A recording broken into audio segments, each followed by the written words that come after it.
குத்துங்க ஏசமா குத்துங்க. எப்படி கிரிமினலை வேலை வைக்கிறாங்க பாருங்க இவங்க. சரி, தெளிவாக எக்ஸ்பிளைன் பண்ணுறேன்.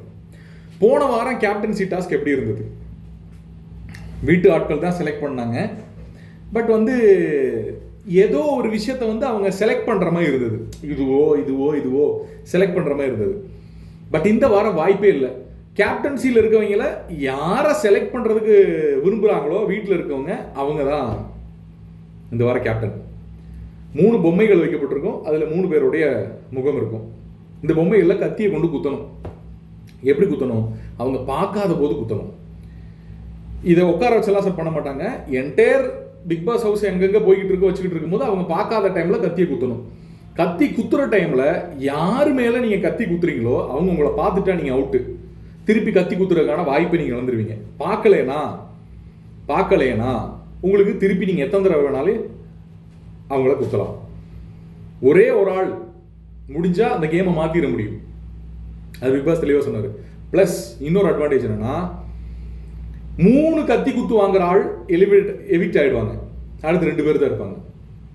ஸோ இதோட ப்ரோமோ ஆல்ரெடி ரிலீஸ் ஆயிடுச்சு. கமருதீன் 3 கத்தி ஆல்ரெடி வாங்கிட்டாரு, எவிக்ட் ஆகிட்டாரு. கனி கேப்டனும் ஆகிட்டாங்க.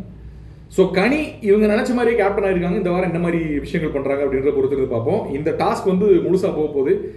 யார் யாருக்கு வன்மம் இருக்குது, யார் யாருக்கு எவ்வளவு வித்தியாசமாக யோசிக்கிறாங்க, இந்த கேமுக்காக யார் யார் விளையாடுறாங்கன்ற சின்ன ஹிண்ட் எல்லாம் இந்த கேமில் தெரியறதுக்கு வாய்ப்புகள் இருக்குது.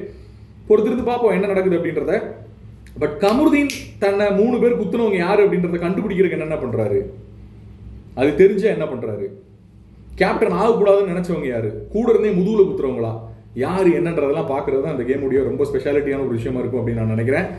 சபரி கனிக்கு ஒரு குத்துறாரு, பார்த்தீங்கன்னா தெரியும். அந்த ப்ரோமோலேயே இருந்தது. இன்ட்ரெஸ்டிங்கான விஷயங்கள் ஏதாவது இருக்குமா தெரியல, பொறுத்திருந்தா பார்க்கணும்.